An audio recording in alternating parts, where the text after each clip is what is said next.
que hablar de la ausencia o no de este tipo de consultas es un tema que incide en el proceso legislativo y consecuentemente, de ser fundado, traería como consecuencia la invalidez de todo el ordenamiento jurídico impugnado.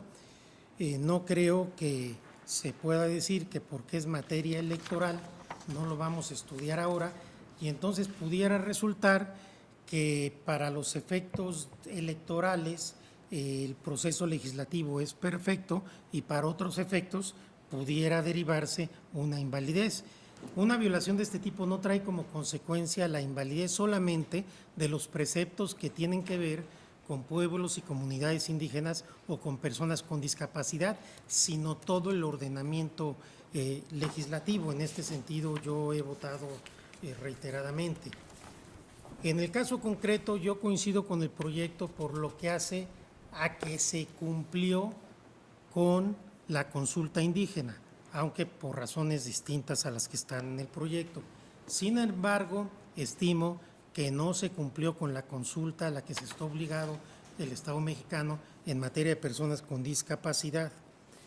El artículo 4.3 de la Convención sobre los Derechos de las Personas con Discapacidad establece que en la elaboración y aplicación de legislación y políticas para hacer efectiva la presente convención y en otros procesos de adopción de decisiones sobre cuestiones relacionadas con las personas con discapacidad, los Estados partes celebrarán consultas estrechas y colaborarán activamente con las personas con discapacidad, incluidos los niños y las niñas con discapacidad, a través de las organizaciones que las representan.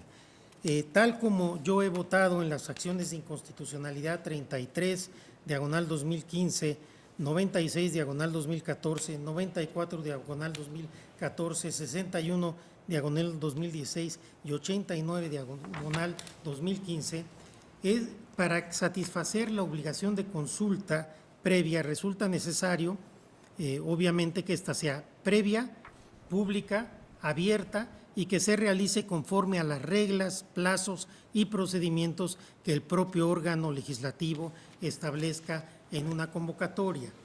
Del proceso legislativo se advierte que diversas asociaciones civiles y ciudadanos remitieron a la Asamblea Constituyente distintas iniciativas e inquietudes sobre las personas con discapacidad, pero esto, tal como he votado en precedentes, me parece que no reúne los requisitos que establece esta convención, que forma parte de la Constitución por mandato del artículo 1 constitucional. Y por supuesto que no comparto, con todo respeto, el argumento de que se trate de una norma fundacional.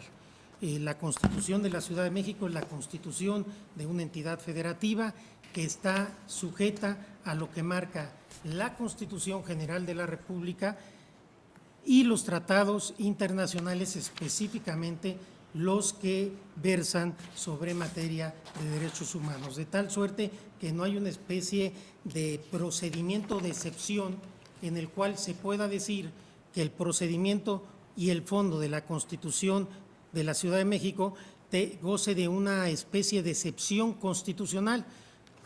Hubo un proceso específico de integración de la Asamblea, de deliberación, de llegar a sus decisiones, pero que está marcado por la propia Constitución General. No es una especie de constitución originaria, como se decía antes, de este constituyente originario nacional prejurídico. Creo que no estamos en ese supuesto.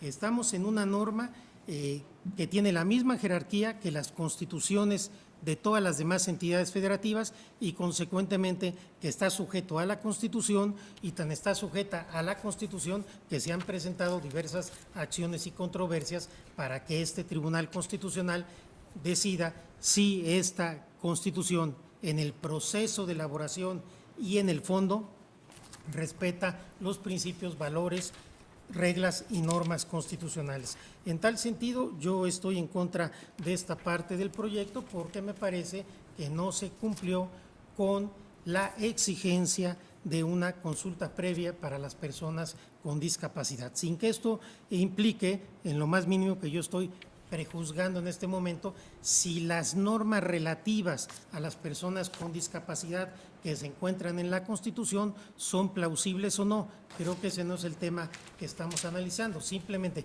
¿se cumplió o no se cumplió con esta consulta? Desde mi punto de vista, no, y por ello votaré en contra de este apartado. Gracias, presidente.